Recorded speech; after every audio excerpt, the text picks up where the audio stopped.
اعوذ باللہ من الشیطان الرجیم، سورہ توبہ آیت 34 اور آگے۔ اے وہ لوگو جو ایمان لائے، بے شک بہت سے کہ عالم اور راہب یقیناً کھا جاتے لوگوں کے مال ناجائز طریقہ سے اور روکتے ہیں اللہ کی راہ سے، اور وہ لوگ جو جمع کرتے ہیں سونا اور چاندی اور نہیں خرچ کرتے اس کو اللہ کے راستے میں، تو خبر سنا دو ان کو عذاب علیم کی، جس دن دہکایا جائے گا اس کو دوزخ کی آگ میں، پھر داغی جائیں گی اس سے ان کی پیشانیاں اور ان کے پہلو اور ان کی پیٹھیں۔ یہ وہی ہے جو تم نے جمع کیا تھا اپنی جانوں کے لیے، سو مزہ چکھو اس کا جو تم جمع کیا کرتے تھے۔ یقیناً گنتی مہینوں کی اللہ کے نزدیک 12 ماہ کی ہے،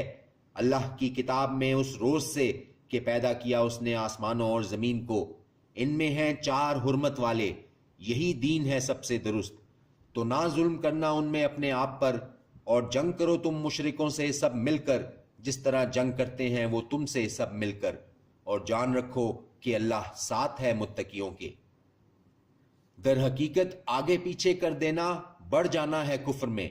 گمراہی میں پڑے رہتے ہیں اس سے وہ لوگ جنہوں نے کفر کیا، حلال کر لیتے ہیں اس کو 1 سال اور حرام کر لیتے ہیں اس کو دوسرے سال، تاکہ پوری کر لیں گنتی اس کی جو حرام کیا ہے اللہ نے، تاکہ حلال کر لیں اس کو جو حرام کیا ہے اللہ نے۔ خوشنما بنا دیے گئے ہیں ان کے لیے برے ان کے اعمال، اور اللہ نہیں ہدایت دیا کرتا ان لوگوں کو جو کافر ہیں۔ اے وہ لوگو جو ایمان لائے، کیا ہوا ہے تمہیں کہ جب کہا گیا تم سے کہ نکلو اللہ کی راہ میں تو چمٹ کر رہ گئے تم زمین سے؟ کیا راضی ہو بیٹھے ہو تم دنیا کی زندگی پر آخرت کے مقابلہ میں؟ سو نہیں ہے ساز و سامان دنیا کی زندگی کا آخرت کے مقابلہ میں مگر بہت ہی کم۔ اگر نہ تم نکلو گے تو عذاب دے گا وہ تم کو بہت دردناک عذاب، اور بدل کر لے آئے گا لوگ تمہارے سوا، اور نہ نقصان پہنچا سکو گے تم اس کو کچھ بھی، اور اللہ ہر چیز پر قدرت رکھتا ہے۔ اگر نہ مدد کرو گے تم اس کی تو بے شک مدد کر چکا ہے اس کی اللہ، جب نکال دیا تھا اس کو ان لوگوں نے جنہوں نے کفر کیا۔ تھا وہ دوسرا 2 میں سے جب وہ دونوں تھے غار میں، جب کہہ رہا تھا وہ اپنے ساتھی سے کہ نہ غم کر، یقیناً اللہ ہمارے ساتھ ہے، تو نازل فرمائی اللہ نے اپنی سکینہ اس پر، اور مدد کری اس کی ایسے لشکروں سے نہیں جو دیکھے تم نے، اور کر دیا بات کو ان کی جنہوں نے کفر کیا نیچا، اور بات تو اللہ ہی کی بلند ہے، اور اللہ زبردست ہے، حکمت والا ہے۔ نکلو ہلکے ہو تم یا بوجھل، اور جہاد کرو اپنے مالوں سے اور اپنی جانوں سے اللہ کے راستے میں، یہی بہتر ہے تمہارے حق میں اگر تم جانتے ہو۔ اگر ہوتا مال آسانی سے حاصل ہونے والا اور سفر ہلکا تو یہ ضرور پیچھے چل دیتے تیرے، لیکن دور نظر آئی ان کو مسافت، اور قسمیں کھائیں گے یہ اللہ کی کہ اگر ہم استطاعت رکھتے تو نکل پڑتے تمہارے ساتھ۔ ہلاکت میں ڈال رہے ہیں یہ اپنی جانوں کو، اور اللہ جانتا ہے یقیناً یہ بالکل جھوٹے ہیں۔ معاف کرے اللہ تجھ کو، کیوں اجازت دی تو نے ان کو، یہاں تک کہ ظاہر ہو جاتے تجھ پر وہ لوگ جو سچے ہیں، اور جان لیتا تو ان کو جو جھوٹے ہیں۔ نہیں اجازت مانگتے تجھ سے وہ لوگ جو ایمان رکھتے ہیں اللہ پر اور یوم آخرت پر، کہ جہاد کریں وہ اپنے مالوں سے اور اپنی جانوں سے، اور اللہ خوب واقف ہے متقیوں سے۔ در حقیقت تجھ سے اجازت مانگتے ہیں وہی لوگ نہیں جو ایمان رکھتے اللہ پر اور یوم آخرت پر، اور شک میں پڑے ہوئے ہیں ان کے دل، سو وہ اپنے شک میں بھٹک رہے ہیں۔ اور اگر وہ ارادہ کرتے نکلنے کا تو ضرور تیار کرتے اس کے لیے ساز و سامان، لیکن ناپسند ہی کیا اللہ نے ان کا اٹھنا، تو روک دیا اس نے ان کو، اور کہہ دیا گیا کہ بیٹھے رہو ساتھ بیٹھے رہنے والوں کے۔ اگر وہ نکل کھڑے ہوتے تمہارے ساتھ تو نہیں اضافہ کرتے تمہارے درمیان مگر برائی کا، اور ضرور بھاگ دوڑ کرتے تمہارے درمیان چاہتے ہوئے تمہارے لیے فتنہ، اور تم میں وہ ہیں جو کان لگا کر سنتے ہیں ان کے لیے، اور اللہ خوب جانتا ہے ظالموں کو۔ یقیناً طالب رہے ہیں یہ فتنے کے پہلے بھی، اور الٹ پھیر کرتے رہے ہیں تمہارے معاملات میں، یہاں تک کہ آ پہنچا حق اور غالب ہو گیا حکم اللہ کا، اور وہ ناپسند ہی کرتے رہ گئے۔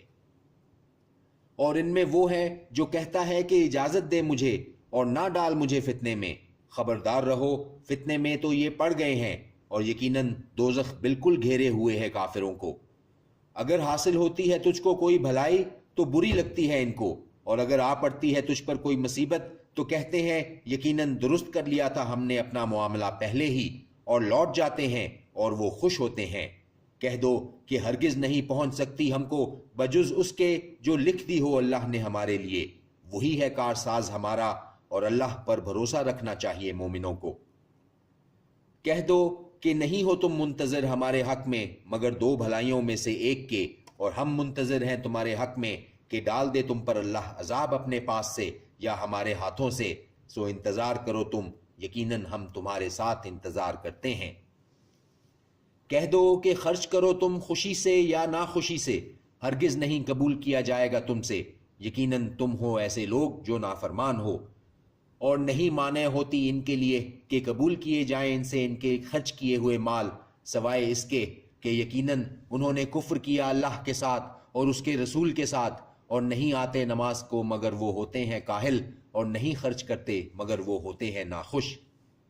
پس نہ تعجب میں ڈالے تجھ کو ان کے اموال اور نہ ان کی اولاد، در حقیقت چاہتا ہے اللہ کہ عذاب دے ان کو ان سے دنیا کی زندگی میں اور نکلے ان کی جان اور وہ کافر ہوں۔ اور قسمیں کھاتے ہیں اللہ کی کہ یقیناً وہ تم میں سے ہیں، حالانکہ نہیں ہیں وہ تم میں سے، اصل میں تو ہیں وہ ایسے لوگ جو خوف زدہ ہیں۔ اگر پالیں وہ کوئی بچاؤ کی جگہ یا غار یا گھس بیٹھنے کی جگہ تو الٹے دوڑ پڑیں اس کی طرف اور وہ ہو جائیں رسیاں توڑاتے ہوئے۔ اور ان میں سے بعض ایسے ہیں کہ تانا زنی کرتے ہیں تجھ پر صدقات میں، پھر اگر دے دیا جائے ان کو اس میں سے تو راضی رہیں، اور اگر نہ دیا جائے ان کو اس میں سے تو اس وقت وہ ناراض ہو جاتے ہیں۔ اور اگر وہ راضی رہتے اس پر جو دیا تھا ان کو اللہ اور اس کے رسول نے، اور کہتے کہ کافی ہے ہمیں اللہ، ان قریب عطا کرے گا ہمیں اللہ اپنے فضل سے اور اس کا رسول بھی، یقیناً ہم اللہ کی طرف راغب ہونے والے ہیں۔ در حقیقت صدقات فقراء کے لیے ہیں اور مساکین اور کارکنان اس پر، اور مطلوب ہے جیتنا جن کے دلوں کا، اور غلاموں کے آزاد کرانے کو، اور قرض داروں، اور اللہ کی راہ میں، اور مسافروں۔ ضابطہ ہے یہ اللہ کی طرف سے، اور اللہ جاننے والا ہے، حکمت والا ہے۔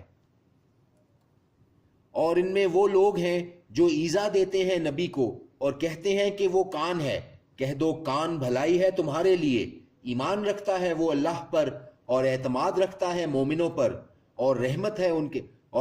ہے ان کے لیے جو ایمان لائے ہیں تم میں۔ اور وہ لوگ جو ایذا دیتے ہیں اللہ کے رسول کو ان کے لیے عذاب علیم ہے۔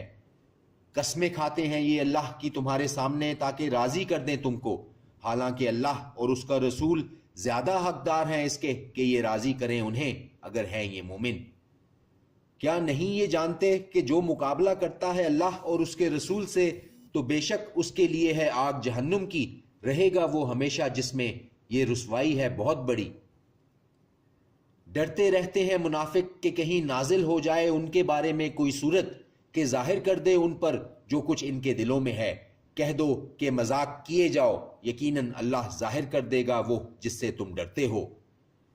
اور اگر دریافت کرے تو ان سے تو ضرور کہیں گے کہ صرف ہم کرتے تھے یوں ہی بات چیت اور دل لگی۔ کہہ دو کیا اللہ سے اور اس کی آیتوں اور اس کے رسول سے تم مذاق کرتے تھے؟ نہیں، پیش کرو عذر، یقیناً کافر ہو چکے ہو تم اپنے ایمان لانے کے بعد۔ اگر ہم معاف کر دیں ایک جماعت کو تم میں سے تو سزا بھی دیں گے دوسری جماعت کو، کیونکہ وہ جرم کرتے رہے ہیں۔ صدق اللہ العظیم۔